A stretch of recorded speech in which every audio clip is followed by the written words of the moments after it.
We are hosted today by Pani Halina Babińska, who has been a resident of Montreal for the last 60 or more years, 70 years. 70. Yes, and she was born in a little town in eastern Poland. Now it's Ukraine. The name is Zdołbunów. How far was it from the Polish-Soviet border? It must have been very close, because we knew that there was another Polish city who was almost on the border between Poland and Russia, Szepetówka. That was the city where the Polish trains, or whatever trains which were passing through Poland to Russia, had to stop to change. I am not a technician, so I wouldn't know, but it's under podwozia. Yes, the undercarriage. Yes, okay. Because in Russia they had different railing, the width of the train, yes, rails. So that we couldn't get there without, on foot, but certainly it wasn't more than probably 20 kilometers. And who were your parents? What were their jobs? My mother, Veronica, and my father got married. I don't even know. You see, this is the crime that was committed on us, that we have lost our past. I don't know who was my mother's. I knew my parents, my maternal grandparents, but actually I don't know their story. So that is the very sad history, that I have no history, no past history. I knew better my paternal parents, my grandparents, who lived with us in another part of our house. For the record, you were born in 1929. So you were 11 when Not you yet. suffered the deportation. Because I was born in September, and I was deported in April, Right. 13th of April. So That you was were the 10. second transport. The first one was the 10th of February. And of course it was much worse, because we have experienced actually the weakest winter of 1940, where people were really, when deported, they were freezing in the trains. Right, but before, let's go back, because you were 10 when the World War II Broke out. began, but you surely remember things from before the war. That time when the family lived together. How big is your family? What do you remember from that time? I do remember my grandparents. I do remember the death of Marshal Pilsudski, because Polish school, 1935. So you were 5 years old? Yes. So I do remember, because schools, we had very big celebrations, mourning, and I already knew who the person was. So to me, I also suffered a loss. As a 5-year-old child, I was already aware of the loss of the country. Now, I also, at that time, and of that I am not sure, however, I used to remember, my grandmother, to whom I was very attached, died almost at the same time when Marshal Pilsudski, but I couldn't remember whether it was before or after his death, you see. And that was another shock that I have suffered, is the death of my beloved grandmother. Because she suffered A stroke. A stroke. She suffered a stroke when I was with her. I was, she asked my mother to let her come home with me so that I could accompany her. And while she was with me, or while I was with her, she suffered a stroke. And she never recovered from it. She died then. Right. So your parents, what were their jobs? What did your father do? Well, as my mother was at home, she had 4 children, and my father worked in the municipality of Zdołbunów.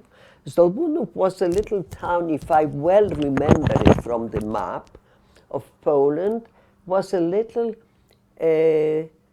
powiatowe miasto. It's like a country of 10,000 inhabitants. That's how you call the towns that have, you know, so many inhabitants. So you can say that your family had a good life there. You were not like extremely rich, but you lived in your own. We were one of those families who were satisfied with life they had. It was beautiful. It was really beautiful. We had our families there. We had a nice garden.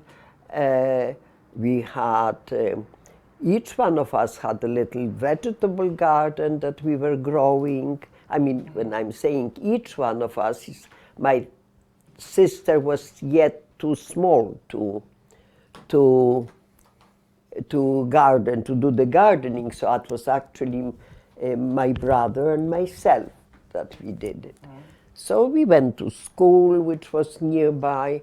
It was really very, what we call sielskie, anielskie, very nice family life in Poland before the war. And then, when you're 10 years old, exactly, the war breaks out. What was your awareness of the upcoming war, and how do you remember the outbreak of the war?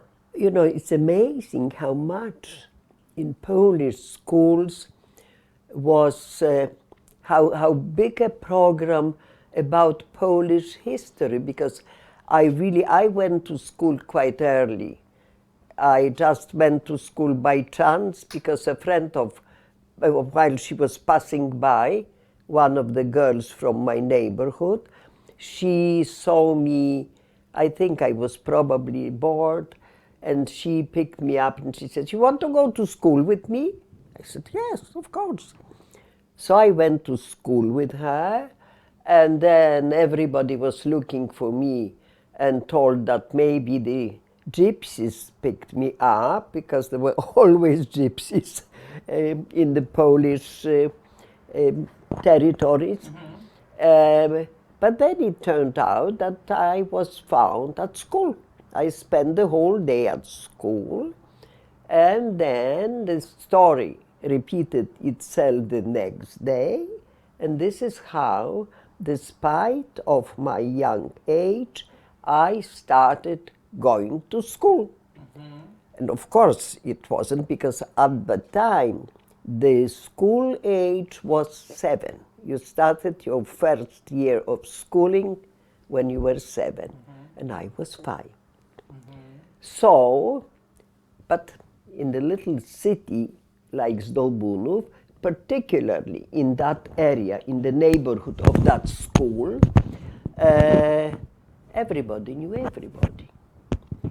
And when these people, you know, teachers, and apparently if I well remember, the director of the school was somebody who was there for a long time. So when they said, "She likes the school," And it's better that she stays at school than, you know, being bored around it.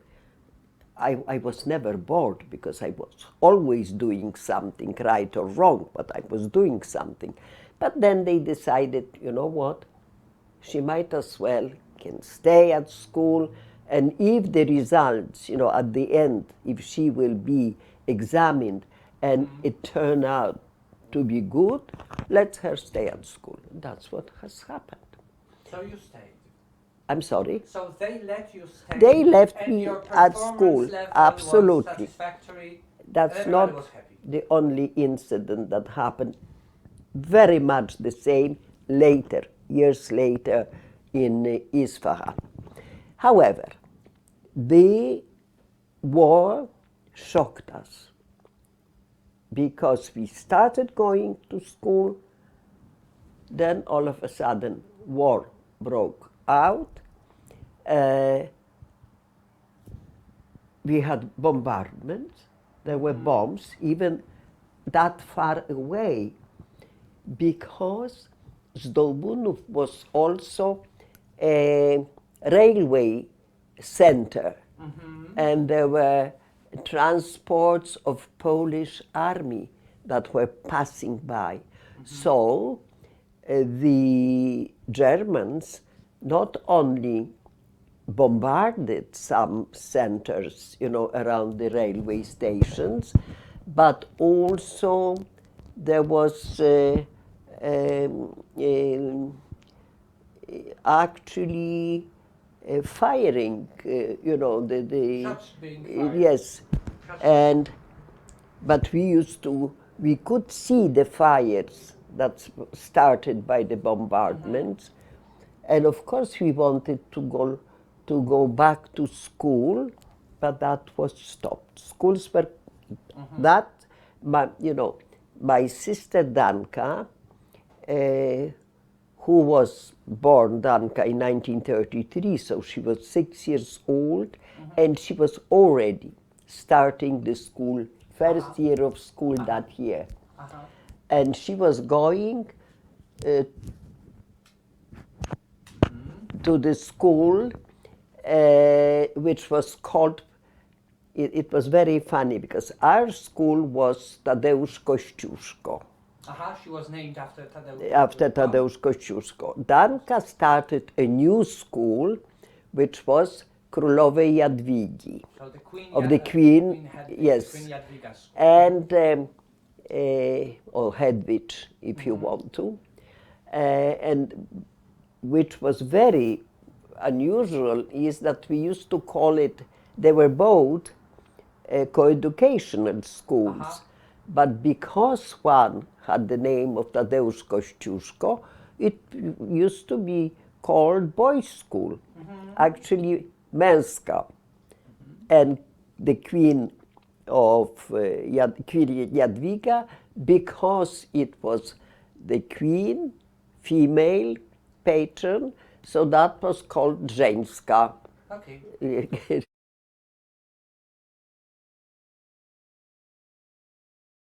Right, so we are back in September 1939. You're 10 years old, and your town suffered from bombardments, even though you're very far from the Polish-German border and very close to the Polish-Soviet border. And the school stops, but then the 17th of September comes. No, before actually was a second or third shock is that my father disappeared. Because my father was mobilized like all men, you know, at the beginning of the war. So he was not with us. That was also a new and shocking thing to the family. But of course, I don't recall any discussions. Had my father been at home, then we would probably have some talks about what you think about the war, how it was actually going on before the war started. But then when my father went to the army, all those political matters no longer mattered because the war was on. We felt it, we saw it. And of course, the person who also was very disappointed was my sister Danka, because she was going to a new school. There was a new building of the school, and the school which was transferred from the other end of the city too close to our house also, which was fantastic. And it was a very modern building, very elegant, and she was very disappointed that she never go back. And she never went back to that school because they did not use that school even when the schools were open, and they opened up, as you started saying, after the 17th of September, when the Russians invaded Poland. So your town was probably one of the first towns invaded by the Red Army. Absolutely. Because it was so close to the border. Absolutely. Do you remember anything in particular from the Soviet invasion? I do remember that because the summer and autumn of that year was particularly beautiful, sunny, dry. That has actually upset the whole military plan, but I will not talk about it because I'm not a military person, so I wouldn't exactly be able to describe it, but actually the weather was also the responsible for Polish armies, particularly in the west of Poland, the defeat of the army. The plans were actually based on the weather. Right, because the rivers got shallow, the swampy and muddy areas got dry, so all the vehicles were able to move much faster. Right. So the Soviet invasion. But at the time of Russian invasion, it poured cats and dogs. It was and at that time, or just before the war, that part of Zdołbunów, which was a modern, new part of the city, they were redoing things. So, posing the canals for the water, for gutter drains. Yes, so actually when the rain came, it was all dirt, the Russians looked terribly.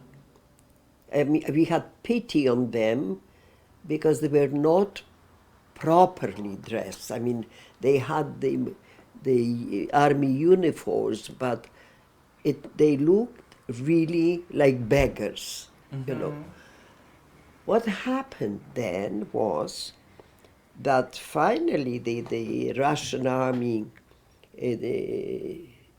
decided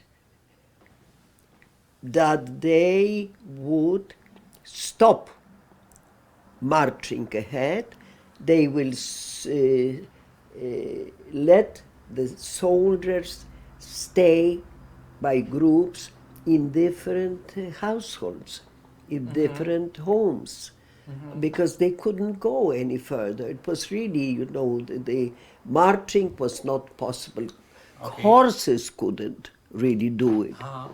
So, in our home, all of a sudden, there was a small unit of Russian Soviet soldiers. My mom was a bit upset and afraid, because there she was, rather a frail, delicate woman with 4 kids, and the army of Bolshevik soldiers stayed in our place.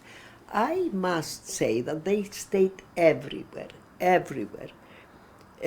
But somehow they behaved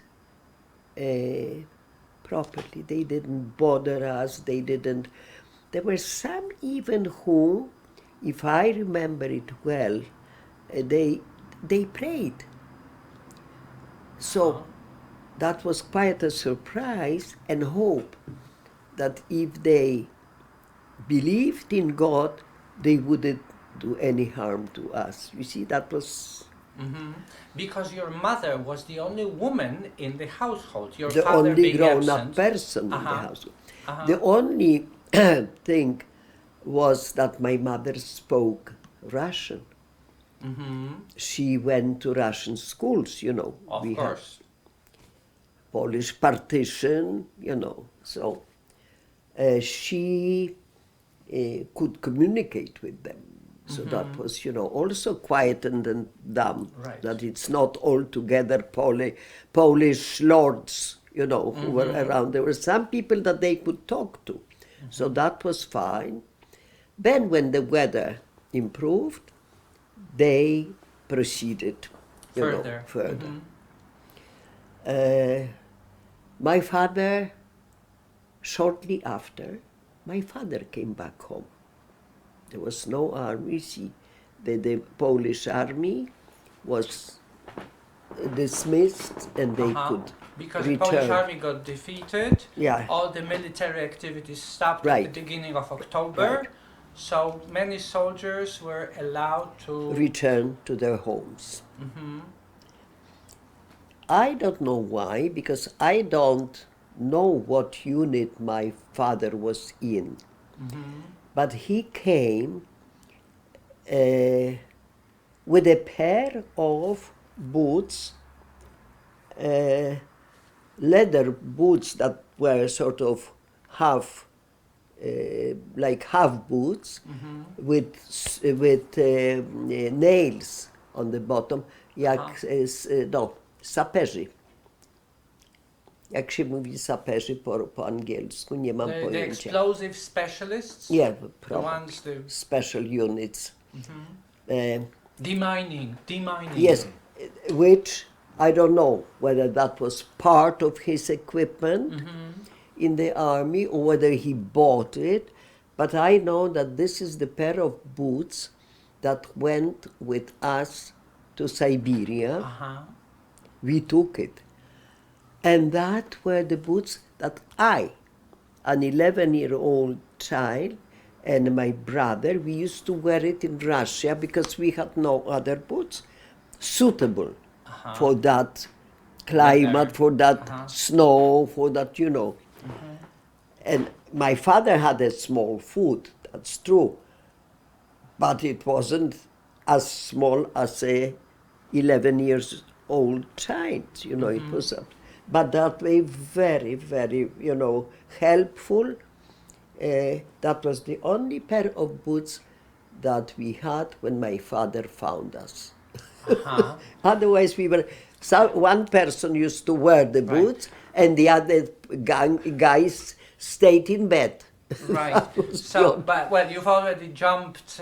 I just forward. jumped, Yes. but because that is the event, the thing that was so remember. important. This is what you remember from that time. Right. So your father comes back, and then shortly So afterwards, we are happy with him, but not for a long time, because then somebody knocks at the door at 3 o'clock in the morning, and I remember it distinctly, and they come. I stayed close to my father. The other were young children who were with my mother. She wouldn't let them go to the door. And so I hear that the guy says to my dad, "We came to pick you up only to check your documents. It's okay, everything is fine, we'll check them and then, you'll be back home. So I waited. My father went away and I waited. I have not slept a wink since then.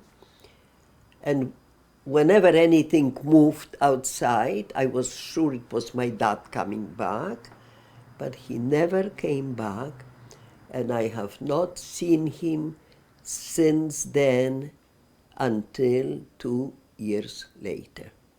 So he never came back. My mother, because at first the prisoners were kept in the prison in Zdołbunów. But then, a few days later, it turned out that there were no more prisoners in Zdołbunów. So she decided that then the next town that could be used to keep the prisoners would be Równe, which was next, about 20 kilometers. You had Probably to 50 take a kilometers, train yes. to go there. So she went, because with prisoners there's always, they had some needs, some food, some clothing, So Mom went there and she came back very disappointed and she said, well, yes, they took the parcel, but I couldn't see your father because for some reason they wouldn't let me in. And she came. As soon as she came, she was at the door practically. She didn't even enter the house. And then all of a sudden a postman comes and he brings her a letter. So she opens the letter, and I remember she said, imagine, they told me that your dad is in Równe and they took the parcel. But here is the letter. He's already w Krzywym Rogu. Okay. It was around there, you see, because in the end my father was in Ostaszków. So these were the stages that they, had the prisoners,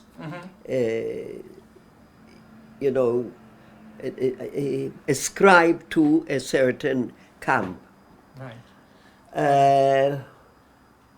So my mother had some people coming to her and telling her, they're going to start deportations. I don't know who those people were, but that's the information she used to get. And I presume it is because she had 4 of us, we were small.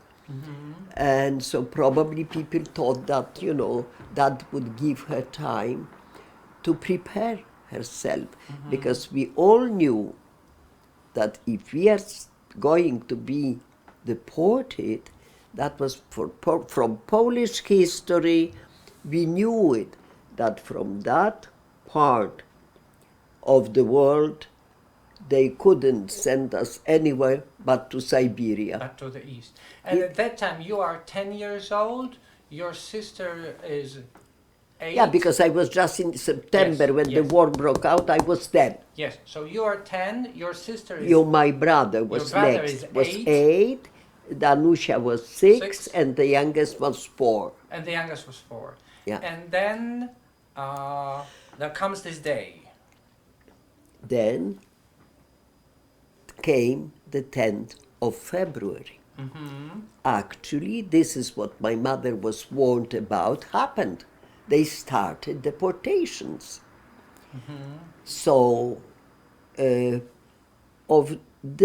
were deportation with whole families. Men were there too. So for the time being we were left alone. However, life in Poland, that part of Poland, which was before the war a very rich area, you know, because the farmers had wonderful results, you know, harvests for the winter.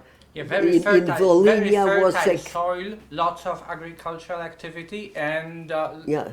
So, but when the Russians entered Zdołbunów, I couldn't, as a child, I don't know how did I register all those happenings. I couldn't believe, who never did any shopping, you know, in the stores, but somehow I have noticed that there was absolutely nothing on the shelves in the stores. Everything disappeared, everything. I'm not talking sugar, but all products, natural, you know. We had problems getting things that normally were a regular part of our life. There was no more. So we waited. I remember one day Mom prepared something that was, because there was no butter, my mom used oil, and we couldn't eat it. We just refused to eat it. Mom sat us all in line, and she fed everybody a spoon of that soup or whatever it was. distasteful. Didn't we remember it in Russia? We would have been very happy had we had that meal, you know, out there. Right. So the first wave of deportations, February 1940, you're saved. You stay in your at your home. But then I don't think my mom thought that we were safe. She just knew it was only postponed. Right, you know, she delayed. knew. Because she already packed 2 suitcases that she would need for the kids, you know, for the small ones. She did a good thing and a bad thing, because when they came to pick us up, that was the thing that they picked up these 2 suitcases, gave it to my mom and said, now you go. That was the shock. And that was in April. That was in April 1940. 13th. It was that cold. However, in Russia it was still cold and there was still snow. The whole trip was a shock. Because you traveled in the cattle Not cars. because how we traveled, what were the train was like, but your privacy was invaded in every way. There was no toilets, there was no, you stayed with everybody there, one next to the other. No I remember separation. how I was, for instance, very sensitive to the odor of other bodies. Incredible. How I've never had any stranger so close to me, you know. And you are at that time 10, 11 years Still, old, yeah. just, getting ready for your transformation into Absolutely, a woman, right? From a girl into a absolutely. woman. So Anyway, there was, the deportations in February were really horror stories, because people were freezing, and particularly children. And I don't know if I should even mention that, because it was all but I didn't see it myself.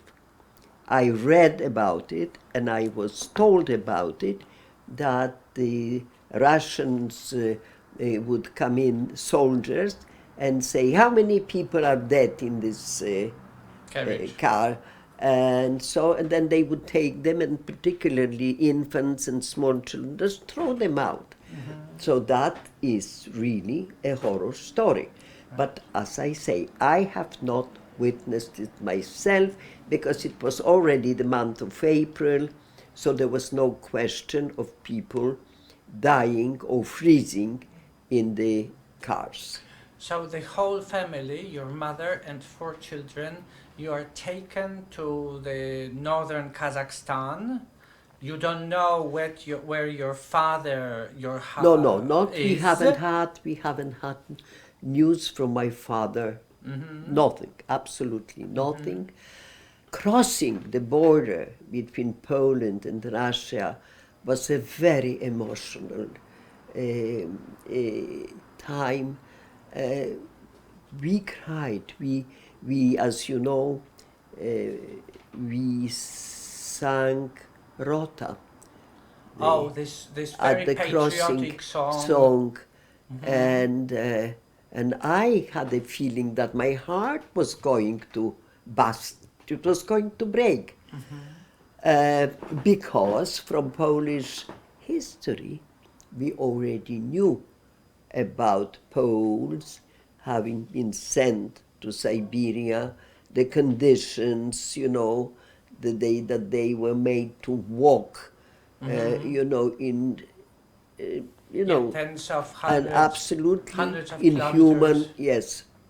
And being unable to return to the homeland Absolutely.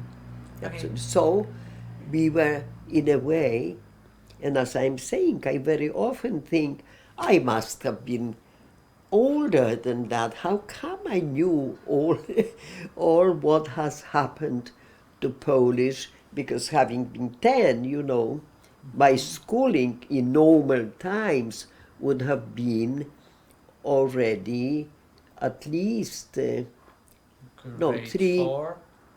7, if official, you know. So anyway, so this is, we traveled, and finally I know towns that we went through, and then we arrived to Petropavlovsk. From Petropavlovsk we changed the train. We went on to the station Bulayevo.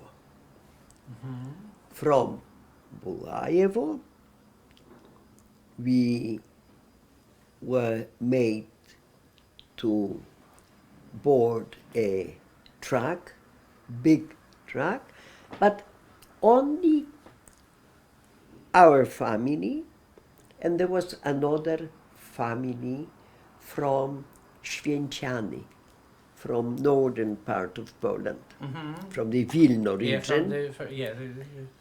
And I remember the name was Obuchowicz. I never met them again. And there were also mother and 4 children.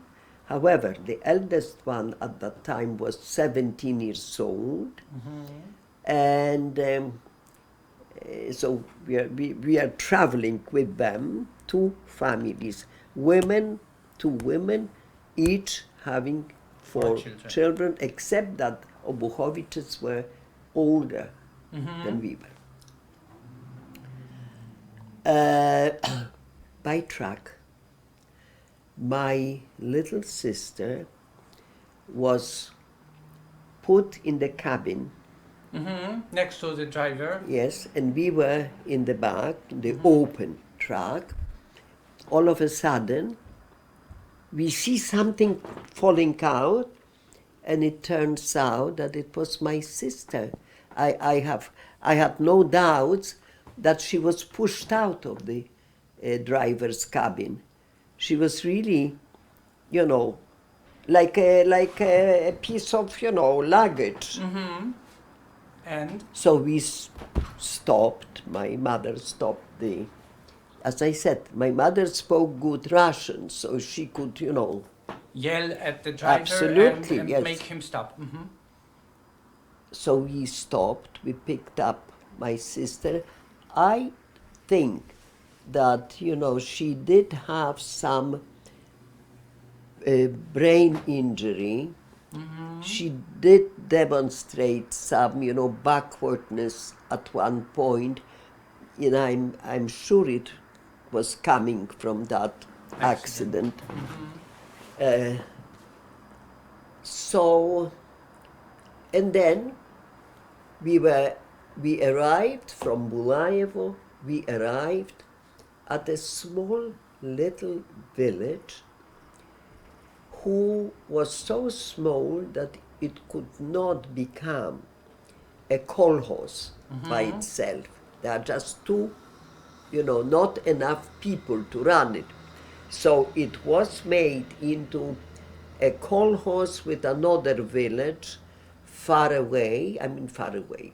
You had to walk, but it was about also around 15 kilometers, you know. The village itself was in the middle of the woods. There was really nothing except two rows, a road in the middle, but not a regular road. It was a track made by big trucks which passed through this village carrying huge loads to the sky, almost of logs. So there was no road even. And on both sides, maybe there were about 15 houses on each side, nothing more. And we were left at school, and we were told, these two families, and we were told that you're okay here, you can stay for 2 days, and on the third day you have to move out. What do you mean, move out? You have to find yourself a place to live.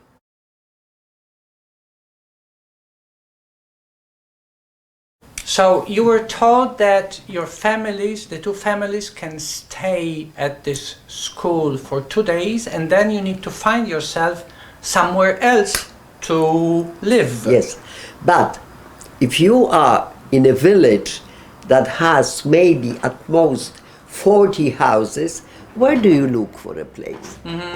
Plus, you have to pay for it yourself. Because normally, when people were deported, and I'm sure, Jonathan, you must have heard from your babcia how it was, they were usually taken to a place where there were barracks, you know, already existing. They were given the place there. They were already receiving food. I mean, if you could call it that, but something that kept you alive. Yeah. So, but we were just left to ourselves. Nothing. Nothing. It was nobody's business what we do, how we, you know, where we get installed, what. My mother couldn't, if she wanted to work, if she had money, she didn't have to work. So how did you manage? That's, you know, in the bracket, because really you had to work to survive. To eat, Yeah. So, finally, my mother found a place in the last house in the village. And there was a family of Dunia, and she had, to us it was also unusual thing that Dunia had already 3 husbands. But all of them living together? No, but that she had children, each one with a different dad. So you see, that, anyway, every Russian house there has it's a stove, it's an oven, bread, where they used to bake bread. And they all slept. The family always slept, no matter how many there were. They slept on pieczka, on that oven. Yeah, that was wonderful, because it kept warm, you see. And we were left to occupy the floor next to a big bed, very primitive pine bed. So, my mother, there was no place. The room was of kitchen and this room, that's it. And in the corner there was pieczka, in the other corner was that bed. Floors were beautifully cleaned, beautifully, and I'll tell you why. And Stone so- floor or wooden floor or what? wooden floor. pine floors. So my mom, our belongings put on the bed, and we slept on the floor. That's another shock of my life. Something was eating me at night. I'm eating, literally eating. I called Mom. She put on the Some light? Yes, A lamp? and I see something that is crawling on the wall. Pluskwy, bed bugs. Like, Millions of bed bugs. I have never seen anything like that. I squashed one, and it has a horrible smell. But you know, you had to get used to it. You had to sleep somewhere. So you did. That they became our friends. That was horror story. That was really a horror story. Floors are nice in Russia because the women there, and I have learned to do it too because I had to do it often, what you call in Russian skablić poly. that is? You scrape them. Either you do, that's a funny technique, because when you have a raw wood plank, for instance, you can only wipe it with a wet sponge or cloth, and then you take a knife and you go. Like this. It's incredible how you acquire this technique, and this is why floors there are always very clean. That's the thing. Are we to continue? Yes, and you stayed in that village for almost Another 18 funny months? thing that happened year and a there. half. Ale to my po polsku właściwie powinniśmy to Well, powiedzieć. we'll do that in Polish. So you stayed in that village in... No, for about- we stayed in that house because along with our things that we took to Siberia, my mom took 2 beautiful woolen covers. Like blankets. Koce. Oh, koce. okay, blankets. Covers, tak. And all of a sudden, one day, Mom, to potem powiem. I noticed that one of them has disappeared. One of those 2 blankets. 2 blankets. They were woolen, thick, beautiful blankets. There wasn't much because the house consisted only of 1 room. So there wasn't anywhere to look for it. They disappeared, period. Except that Dunia, our landlady, had a beautiful chest. And I looked everywhere because my mom had to go to work somewhere else.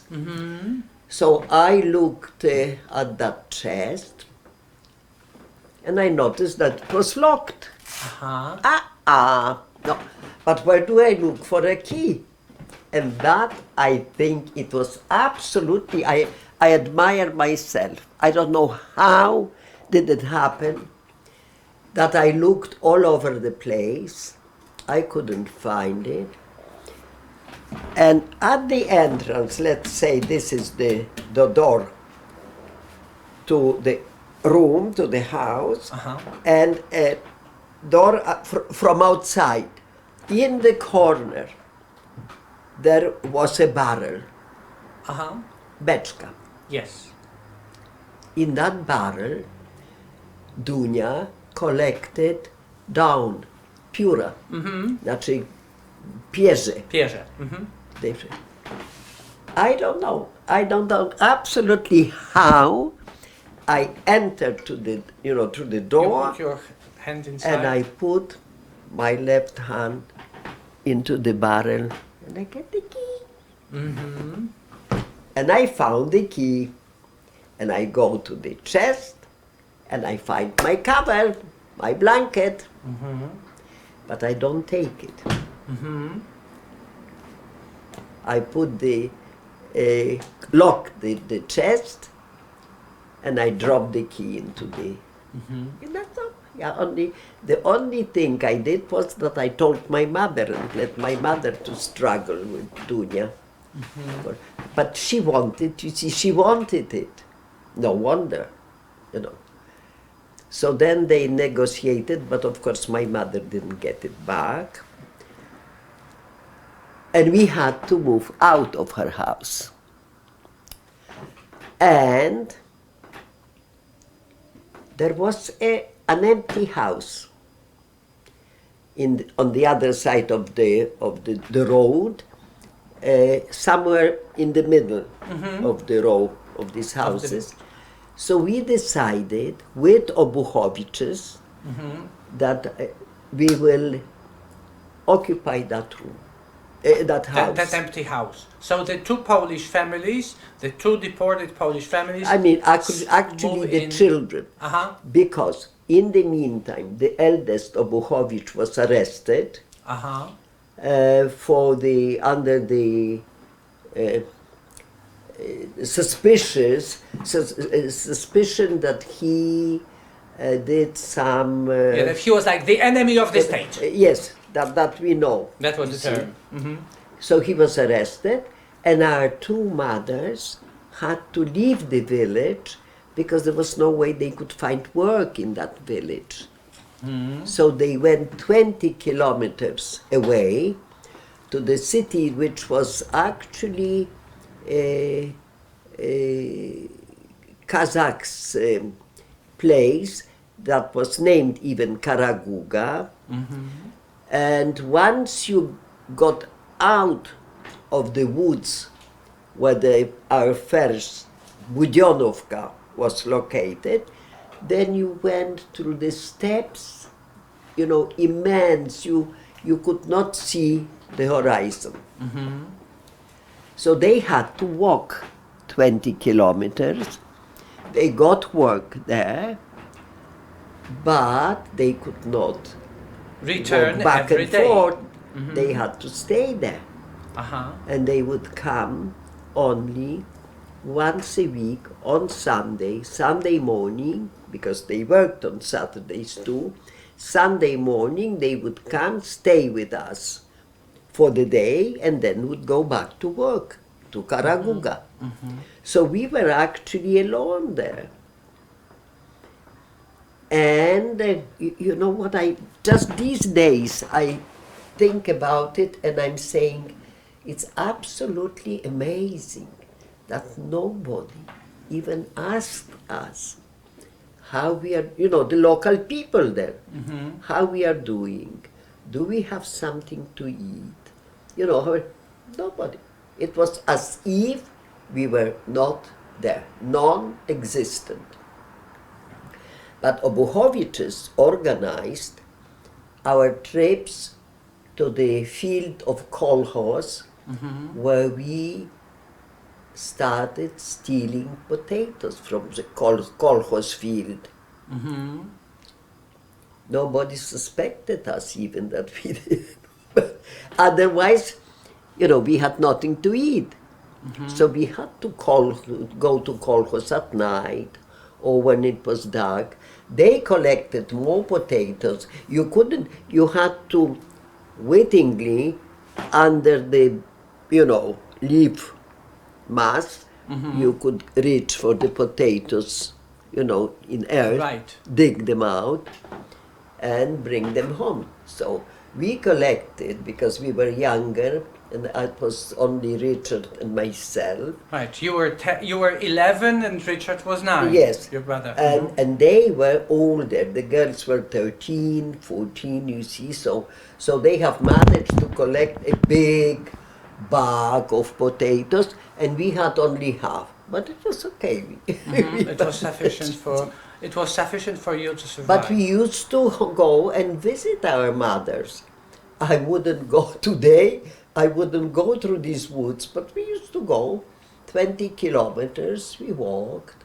My brother used to go, you know, alone, or I myself, because somebody has to stay with my, you know, with the two girls. With two little girls. So Danusia was a cook. We laughed that my Danka was a cook, and we were the thieves with Richard. So you know. So on a certain day in 1941, sometime in the fall or maybe summer, you learned that your situation might change. That was my mom that received this information, that she was not attached to that place, you know, because you had to register yourself. And my mom worked very hard. I'm not going to describe it because this is, you know, it takes a long time, and she has really had her share of hard work. It's incredible. But finally, when she discovered that we could move, and I presume that at that time she already had some word from my father, because she knew that my father was out of the prison, and that he joined the Polish army. Right. He was one of those first one who were liberated and allowed to join the army in Tatiszczewo.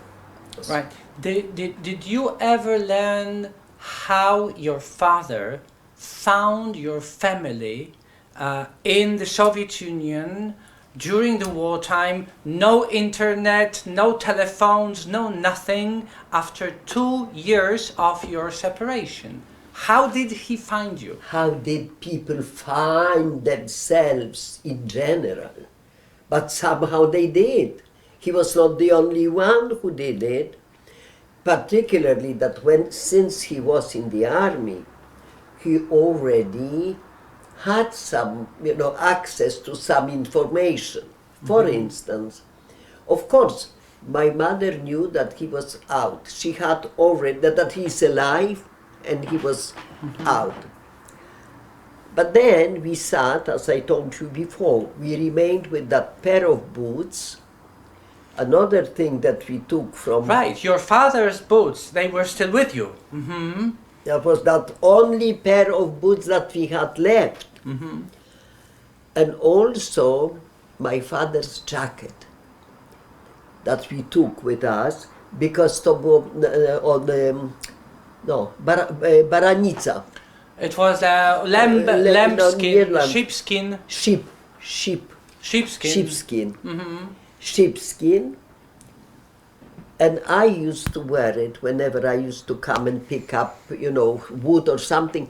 Till this day, I remember the pain in my shoulders. Because it was heavy. Of course it was heavy.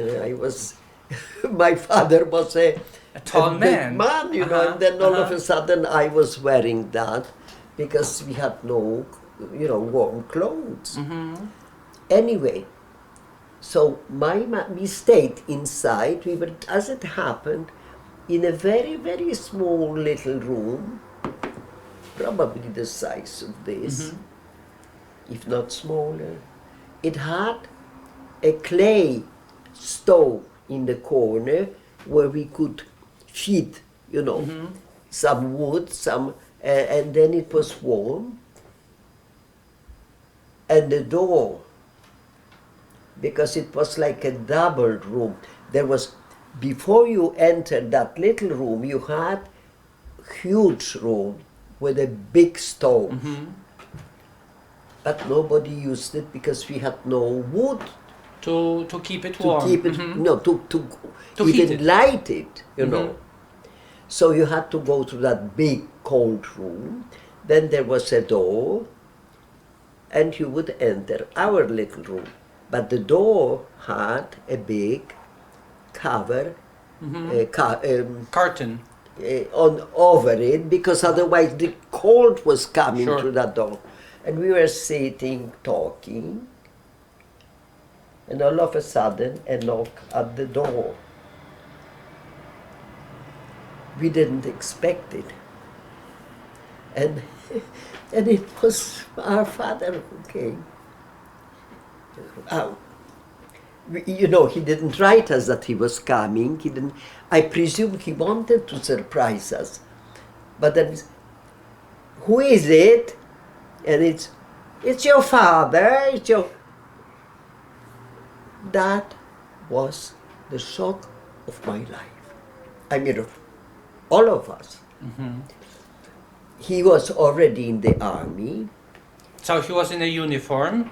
No. Uh-huh. He came, you know, in Civilian civil clothes. clothes, because he had to go from our place.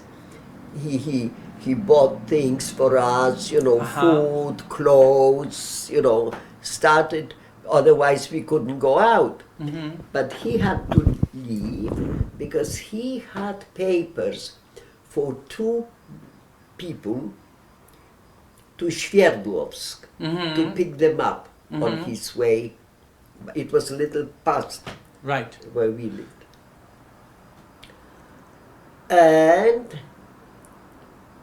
this is why I very often ask you if the name Jackowski was before the war a name, Tadeusz Jackowski, of one of the ministers. Mm-hmm. These were 2 Jackowskis, Zbigniew and Tadeusz, and my father, because the other 2 men has already left, that they have already left to the army. You know, Russians didn't allow people so freely To to travel. leave, to go away. Mm-hmm.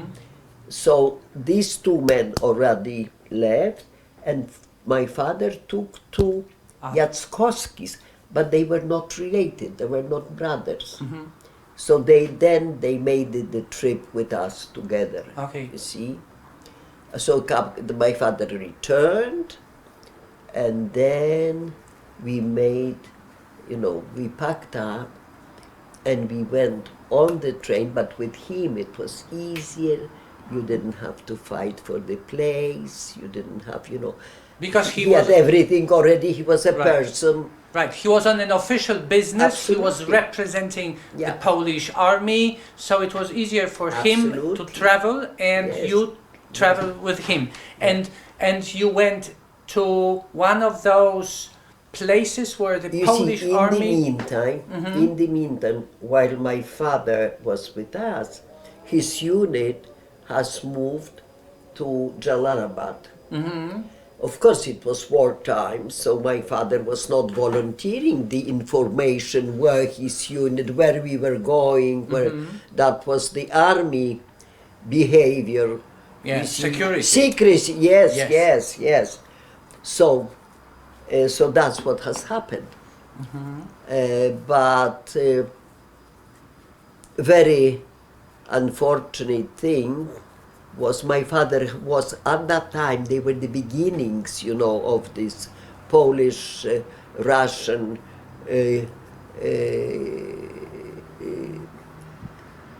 love. There wasn't, never existed, but the quiet, you know, relationship where they allowed us to leave. So we were getting, you could get, military people could get food any station where there was a Russian center where they you know, they could buy whatever Some they food. needed. So you wouldn't believe it. My father actually fed the whole car because he could buy things. And we, at that time, during our trip, ate loads and loads of caviar, red caviar. Really? It's incredible, absolutely incredible. So, these two young guys were with us, and Zbyszek, the younger one, he was 17. As we came more to the south of Russia, he decided to sell his fufajka. Oh. So His winter clothes, right? Winter jacket. Yeah, jacket. And my father told him on one station, Zbyszek, do not take this money with you. If he sold it, but he, thought that he should leave the money in the car, you know. Oh, don't carry the money with you. Silly guy, he put the money in the pocket. You know what they used to do in Russia? They would cut it out, the whole pocket. They were absolute master thieves, that they could get anything that you had on you. It's incredible.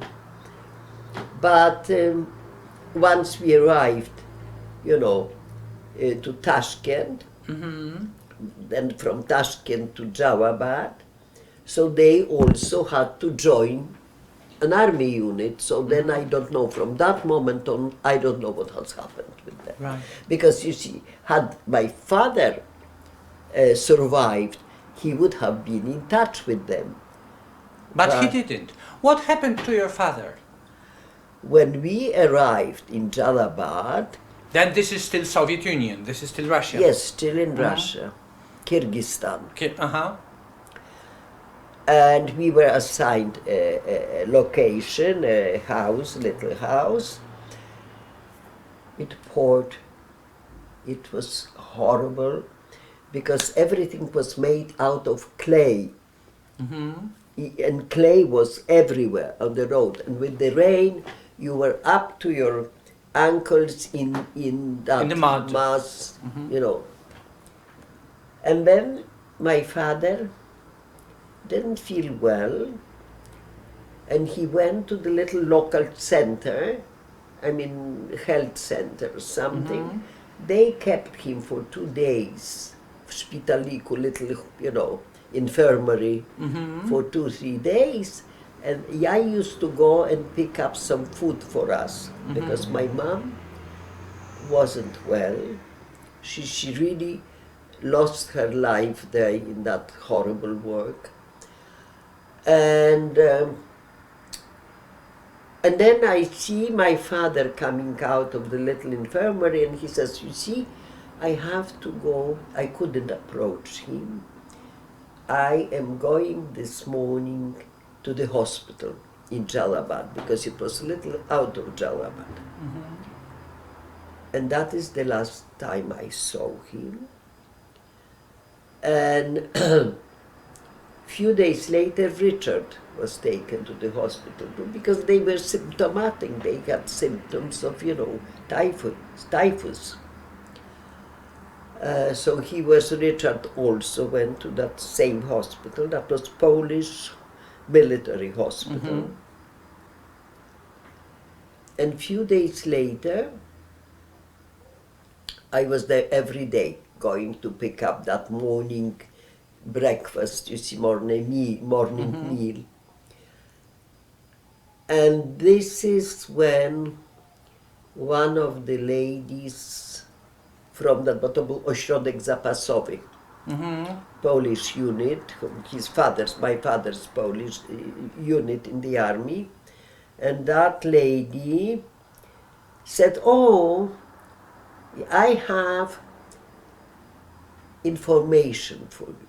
Actually, I couldn't think of anything else, is that my father is coming out of the hospital. And she said, your father died, very briskly. So naturally I started crying, and crying I ran to the office of the commander, Morawski, Pułkownik Morawski, and he looked at me and said, "What's the matter with you? Why are you crying?" I said, well, I was just told that my father died. He said, "Who told you so?" I said, "Mrs. Rzymova." I still remember her name. And he said, "Well, that's very bad, because we were planning not to tell you anything about it, and we were planning to send you out with your mother to Iran, because our feeling was that it will be easier for you to tell your mother, you know, once you're in Iran, everybody was looking for everybody. That was the time when people got lost, when, you know, and the Polish authorities were trying to unite the families. Therefore, she would not feel that she was the only one, you know, that she lost. And plus, my brother was in the hospital too. So he said, "Don't tell your mother that your father died. And we are sending you with the first transport to Iran."